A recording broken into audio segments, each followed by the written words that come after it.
انسان کا تعلق چاہے کسی بھی دین سے ہو اور وہ دنیا کے کسی بھی کونے میں رہتا ہو، کچھ ریئلٹیز ایسی ہیں جن کو انسان بالکل بھی چینج نہیں کر سکتا۔ چاہے سائنس جتنی مرضی ترقی کر لے اور جتنی مرضی ٹیکنالوجی کی ایڈوانسمنٹ آ جائے،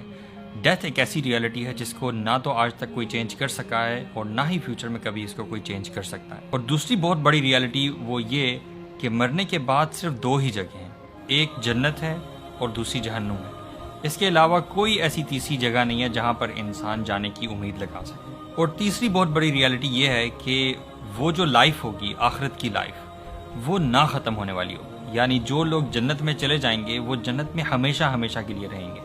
اور وہ لوگ جو شرک کرنے کے بعد جہنم میں سزا کے طور پہ چلے جائیں گے وہ ہمیشہ ہمیشہ کے لیے جہنم میں رہیں گے۔ تو بہت ضروری ہوتا ہے کہ جہاں پر ہم جنت کی باتیں کرتے ہیں اور اللہ تعالیٰ کی رحمتیں اور بلیسنگز کی باتیں کرتے ہیں، وہاں پر ایٹ دا سیم ٹائم ہم یہ بھی دیکھیں کہ جو لوگ جہنم میں جائیں گے آخر ان کے ساتھ کیا ماجرا ہوگا، آخر ان کا حال کیا ہوگا۔ جو لوگ جہنم میں چلے جائیں گے ان کو بہت سارا عذاب تو دیا جائے گا، لیکن اس کے ساتھ ساتھ ایک بہت بڑا عذاب جو ان پر مسلط کیا جائے گا وہ شدید بھوک کا عذاب ہوگا۔ جی ہاں، جس طرح کا انہیں فزیکل ٹارچر کیا جائے گا اس کے ساتھ ساتھ ان پر اسی سکیل کی بھوک بھی مسلط کر دی جائے گی، شدید بھوک اور شدید پیاس۔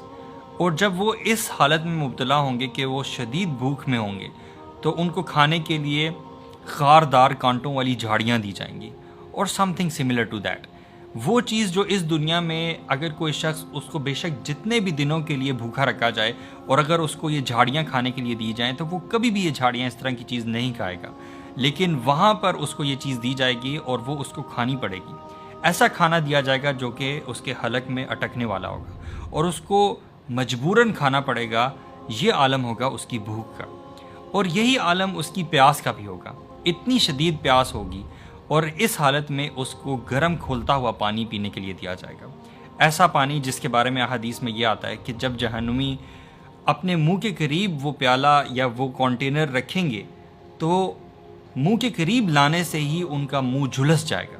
لیکن انہیں پھر بھی مجبوراً پینا پڑے گا اس پیاس کی شدت سے۔ اور جب وہ لوگ وہ پانی پئیں گے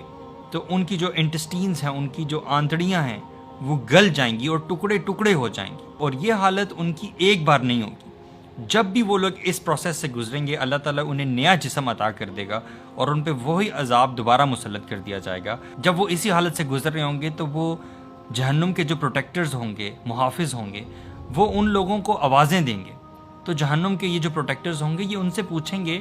کہ کیا دنیا میں تم لوگوں کے پاس اللہ تعالیٰ کے پیغمبر کوئی کلیئر سائنس نہیں لے کے آئے تھے، کوئی آیات نہیں لے کے آئے تھے جن سے تم لوگوں کو کوئی وارننگ ملی ہوتی اور تم اللہ تعالیٰ کے عذاب سے ڈر جاتے اور اللہ تعالیٰ پر ایمان لے آتے؟ کیا تم لوگوں کے پاس کوئی ایسا شخص نہیں آیا تھا، کوئی آیات، کوئی پروفز نہیں آئے تھے؟ تو وہ لوگ یہ کہیں گے کہ ضرور ہمارے پاس پیغمبر آئے تھے، ہمارے پاس کلیئر آیات اللہ تعالیٰ کی بالکل آئی تھی، لیکن ہم انکار کرنے والے لوگوں میں سے تھے۔ تو وہ جہنم کے داروغہ ان کو کہیں گے کہ بے شک تم لوگ اسی حال میں رہنے والے ہو۔ اور یہ جو ان لوگوں کی کانورسیشن ہے کہ پہلے جہنمی بات کرتے ہیں اور پھر داروغہ بات کرتا ہے، ان کے درمیان احادیث میں آتا ہے کہ وقفہ جو ہوگا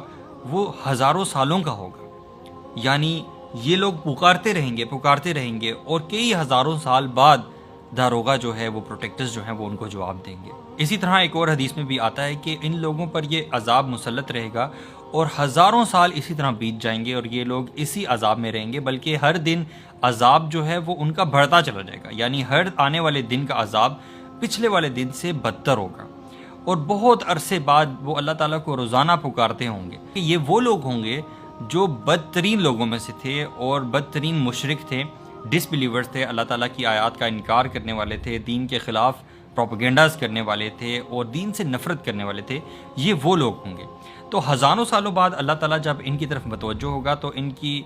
دلوں میں ایک امید کی کرن جاگے گی، تو یہ لوگ یہ سمجھیں گے کہ شاید اللہ تعالیٰ کو ہم پر رحم آ گیا اور اللہ تعالیٰ ہمیں معاف فرما دیں گے۔ تو اللہ تعالیٰ جب ان کی طرف متوجہ ہوں گے تو اللہ تعالیٰ فرشتوں کو یہ حکم دیں گے اور ایک جانور لایا جائے گا۔ وہ جانور جو ہے وہ موت ہوگا۔ ڈیتھ کو اس دن ایک جانور کی شکل میں لایا جائے گا اور ان تمام لوگوں کے سامنے اس کو ذبح کر دیا جائے گا، یہ دکھانے کے لیے کہ اب موت نہیں ہے، اب تم لوگ جس حال میں ہو تم لوگ اسی حال میں ہمیشہ ہمیشہ ہمیشہ کے لیے رہو گے، اب یہاں سے کوئی چھٹکارا نہیں ہے۔ یہ جو چھوٹی سی بات میں نے ابھی آپ کو چند احادیث اور قرآن کی کچھ آیات سے بتائی. یہ ایک بہت چھوٹی سی سمری ہے. When you delve into this topic of جہنم کہ وہاں پر لوگوں کو کس قسم کا عذاب دیا جائے گا اور کن کن وجوہات کی بنا پر دیا جائے گا, اور اس سے ایک اور ریئلائزیشن یہ ہوگی کہ یہ دنیا اور اس کی جتنی بھی آسائشیں اور جتنی بھی چیزیں, جن بھی چیزوں کے پیچھے ہم بھاگتے ہیں, اور بہت ساری دوسری ایسی چیزیں جن کو ہم کمپرومائز کرتے ہیں, اپنی دینی فرائض کو کمپرومائز کرتے ہیں, یہ چیزیں بالکل بھی وہ چیزیں نہیں ہیں جن کی بیسس پہ آپ اتنا بڑا رسک لیں کہ آخرت میں آپ کو ایک ایسی جہنم میں, ایسی وادی میں ڈال دیا جائے جو کہ شدید عذاب والی ہو اور کبھی نہ ختم ہونے والی ہو. تو اگر ہمیں یہ ریئلائزیشن آ جائے کہ ہماری یہ جو 50-60 سال کی زندگی ہے وہ کتنی قیمتی ہے, اور یہی ہماری زندگی ڈیسائیڈ کرنے والی ہے کہ وہ جو آفٹر لائف ہے, آخرت کی زندگی ہے جو کہ نہ ختم ہونے والی ہے, اس میں ہماری جو فیٹ ہے وہ جنت میں ہے یا جہنم میں ہے, یہ چیز اتنی زیادہ امپورٹنٹ ہے کہ اگر کوئی شخص اس کو اچھی طرح سمجھ لے تو یقین کریں وہ شخص کبھی بھی اس زندگی میں اللہ تعالیٰ کی نافرمانی کے لیے تیار نہ ہو. So we should constantly seek forgiveness of اللہ سبحانہ و تعالیٰ آف our شارٹ کمنگس. جو بھی ہم سے غلطیاں کوتاہیاں ہوتی ہیں ہمیں اللہ تعالیٰ سے